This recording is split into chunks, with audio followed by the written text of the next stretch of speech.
अस्सलाम वालेकुम dear student. तो पहले मेरी वीडियो में आज आप लोगों को ये नोटपैड जो टूल है वो इंस्टॉल करना सिखाया है। तो आज हम टेबल लास्ट टाइम टेबल हम पढ़ रहे थे, टेबल डिस्कस कर रहे थे।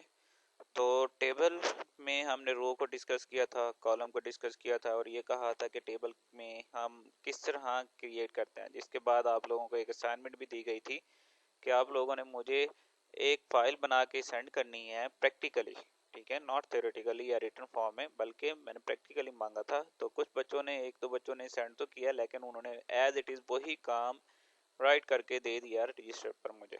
ठीक है, तो चले ठीक है, वो भी अप्रिशिएट के काबिल है। तो कोशिश करें बेटा कि आज ये काम आप प्रैक्टिकली करें, क्योंकि ये मेरा लास्ट या सेकंड लास्ट लेक्चर होगा प्रैक्टिकल का HTML के ऊपर। कोशिश करूंगा नेक्स्ट एक या दो लेक्चर के अंदर मैं जितना भी HTML में काम हो चुका है अब तक उसकी एक फाइनल एक फाइल बना के आपको सेंड कर दूं, और कुछ टेम्पलेट्स भी आप लोगों को दिखा दिए जाएं ताकि आपको आइडिया हो जाए कि हम मज़ीद HTML कहाँ यूज़ करते हैं। आई थिंक इतना HTML पढ़ाने के बाद इतना तो आइडिया हो ही चुका होगा कि कोई भी वेब पेज जब हम क्रिएट करते हैं तो HTML is the most important language. ऐसे हो गया ना? तो देखते हैं। तो यहाँ तक हमने देख लिया था। इस टूल का ये फायदा है कि जितने भी आप वर्क करोगे एक ही फाइल के अंदर रह के करोगे, बार बार आपको उसके ऊपर जाकर राइट क्लिक करना, फिर उसके बाद ओपन विद नोटपैड वगैरह ये करना नहीं होगा। ये आ रहा है ना हमारे पास, ये चीज़ करना नहीं होगा। आपने जस्ट ये करना है कि ये आपके पास सेव हो रहा है, इसके बाद आपने क्या करना है वही चीज़। अब हमें क्या चाहिए, फॉर एग्जांपल हमें कोई और फाइल चाहिए, यहाँ मैंने लिख देता हूँ, ये आगे हमारे पास फाइल, इसको मैं सेव एज कर लेता हूँ। सेव एज कर लेते हैं, यहाँ पे वो टेबल बनाया था, हम यहाँ पे लिख देते हैं टेबल स्पैन। ठीक हो गया आज, क्योंकि हमारा मेन टॉपिक भी यही है। टेबल स्पैनिंग कैसे होती है, स्पैन मीन मर्ज कैसे करते हैं टेबल के अंदर डिफरेंट सेल्स को। ठीक है जी। तो HTML ये भी है हमारे पास डेस्कटॉप, इसको ऊपर क्लिक करते हैं तो सेव। अब देखें हमारे पास एक ही जगह पे सारा काम हो रहा है और दूसरी टेबल वो खुद ब खुद बनते जा रहे हैं, तो ये काफ़ी आपके लिए आसानी हो जाएगी। ठीक हो गया, इसके अंदर भी वही काम। अब देखें यहाँ पे हमारे पास था, इसको मैं सेलेक्ट ऑल करता हूँ, कॉपी करता हूँ और उसके बाद क्या करता हूँ, इधर आके मुझे पेस्ट कर देता हूँ। देखा, वही काम मुझे बार बार राइट नहीं करना पड़ रहा। ठीक हो गया बच्चों। तो ये एक हमारे पास स्ट्रक्चर बन गया इसका, और दूसरा हमारे पास बन गया इसका स्ट्रक्चर। ठीक है जी। मैंने क्या किया कि लास्ट टाइम मैंने कुछ काम किया था, यहाँ पर आप लोगों को टेबल बनाना सिखाए थे, अगर आप लोगों को याद हो कुछ, बल्कि मैं आपको दिखा ही देता हूँ। ये एक फाइल थी हमारे पास टेबल प्रैक्टिस के नाम से। जैसे मैं इसे ओपन करता हूँ तो हमने कुछ ये सीखा था, ऐसी है ना।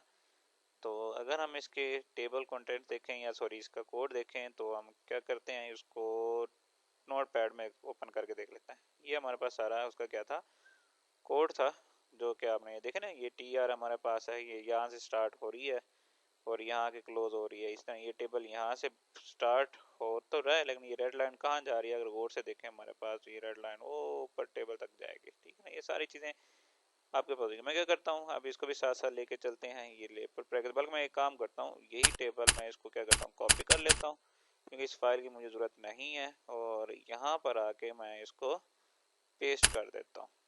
ठीक है, ताकि आप लोगों का एक टेबल जो आज की यूनिक फाइल है उसे कैलकुलेट कर दिया जाए। याद है? आप देखें हमारे पास ये टेबल है, पहले टेबल बनाया हमने और उसको टेबल स्पैनिंग के आगे कुछ इस तरह से था हमारे पास टेबल स्पैनिंग। ठीक है जी। ओके, अब देखें हमारे पास ये टेबल की प्रैक्टिस तो हो गई है, जो सॉरी सिंपल टेबल हो गया। अब हुआ क्या था, इसको मैं अगेन समझा देता हूँ। कुछ बच्चों को अभी तक टेबल का आइडिया नहीं हुआ तो वो देख के नहीं अगेन समझ लें।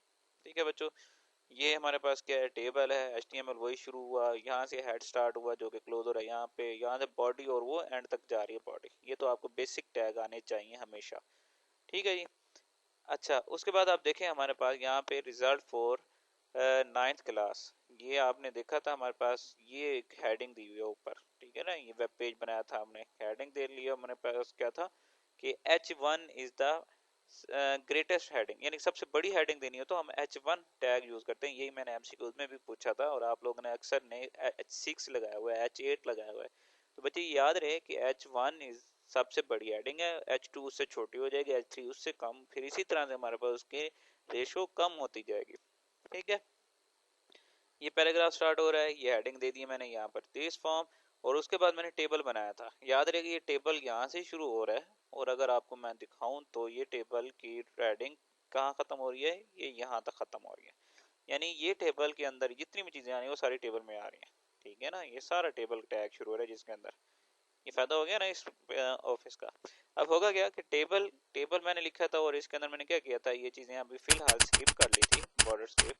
तो जैसे मैंने इसको सेव किया था और चलाने की कोशिश की थी तो गौर से देखें तो हमारे पास क्या होता है, इसे रिफ्रेश किया तो ये टेबल फॉर्म तो बन रही है लेकिन लाइनिंग नहीं आ रही। तो लाइनिंग है उसे हम बॉर्डर का नेम देते हैं। तो इसलिए हमने क्या किया था, स्पेस यहाँ पे लिखा था border is equal to inverted commas के अंदर 2 पिक्सल, जस्ट 2 दिया था। 2 पिक्सल वो खुद ही उठा लेगा। जैसे मैं सेव करता हूँ उसके बाद इधर आगे रिफ्रेश करता हूँ तो आपको ये बॉर्डर मिल जाएगा। क्लियर हो गया। ओके, उसके बाद फिर हमने कहा था ये जो टी आर है ये बेसिकली हमारे पास किस लिए यूज की जाती है, एक रो के लिए, यानी टेबल रो, ठीक है। अगर वो से देखें ये टी आर, ये एक फर्स्ट रो दी हुई है। फर्स्ट रो में क्या दिया, रोल नंबर दिया हुआ है, नेम दिया हुआ है, test number 1, test number 2, test number 3 दिया हुआ है। Same as it table row है, roll number, name, test number 1, test number 2, test number 3, ठीक है, सेम एज इट इज। अब एक रो कंप्लीट हुई है, दूसरी रो में क्या दिया हुआ है, यानी रो नंबर 1 नवीद का नाम, डाटा दिया हुआ है सारा। इस तरह हमारे पास तीसरी रो, और उसके अंदर क्या दिया हुआ है, अरसलान साहब का पूरा डाटा दिया हुआ है, ये पूरी अरसलान की डेफिनेशन आ गई। और इस तरह थर्ड की बात करें तो हमारे पास नेक्स्ट जो दिया हुआ है वो ये रो शुरू हो रही है लेकिन खत्म कहाँ हो रही है वो भी देख लेते हैं। हमारे पास ये थर्ड रो, ठीक है ना।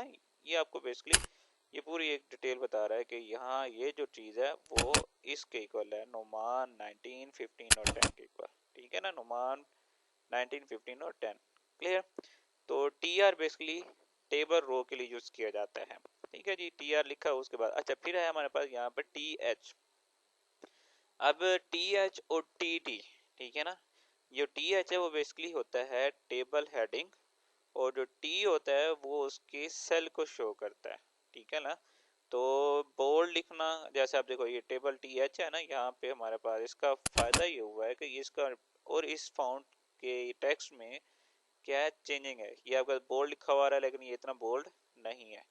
तो हमने क्या किया, यहाँ पर आके वही टी एच लिखेंगे तो ये अंदर सारी चीज़ें बोल्ड एज इट इज लिखी हुई आ जाएंगी। लेकिन अगर हम इसकी बात करते हैं इस टी आर यानी टेबल में, तो टी डी दिया हुआ है, इट्स मीन यहाँ पर आके हमारे पास क्या आ गया, वो सिंगल फॉर्म में लिखा हुआ आ रहा है, ठीक है ना।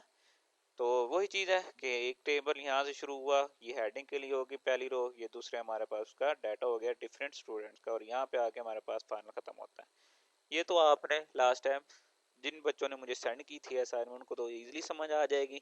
लेकिन आज का मोस्ट इम्पोर्टेंट टॉपिक कि अगर हम टेबल में किसी भी रो को, किसी भी सेल्स को आपस में मर्ज करें तो मर्जिंग कैसे की जाएगी।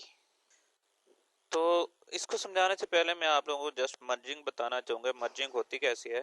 लेट्स सपोज कि मेरे पास एक टेबल लिया और इस टेबल के मैंने कुछ ये पार्ट्स बना, ठीक है जी। अब हुआ क्या कि इसमें मैं कहता हूँ कि यहाँ पे मैं ले लेता हूँ ए लिख लेता हूँ, लेट्स सपोज यहाँ पे बी लिखता हूँ, यहाँ पे सी लिख लेता हूँ, यहाँ पे डी, सो ऑन।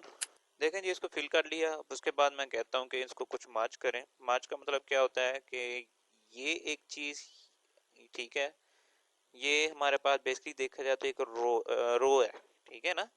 ये हमारे पास फर्स्ट रो है, और अगर हम कॉलम की बात करें तो ये आपके पास थर्ड कॉलम है, ऐसी है ना।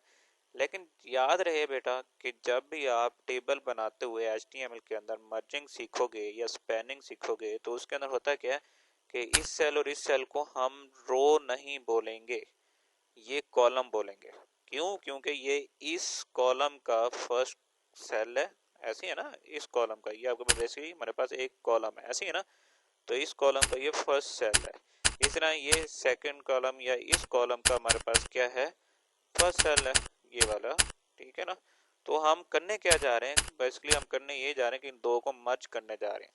तो देखा जाए तो हम रो नहीं है, ठीक है ना, ये पूरी रो है, लेकिन जो हमने सेलेक्ट की है वो इस कॉलम का फर्स्ट कॉलम, इस कॉलम का फर्स्ट सेल, ठीक है ना, यानी दो कॉलम हमने सेलेक्ट किए हुए हैं। तो इसको जब मर्ज करेंगे वो कैसे होता है कि इसके ऊपर हम राइट क्लिक करते हैं, राइट क्लिक करने के बाद यहाँ पे होता है मर्ज सेल, ठीक है ना। जैसे इसको करेंगे तो आप देखोगे इन दोनों का हमारे पास एक ही सिस्टम बन गया, ठीक है ना।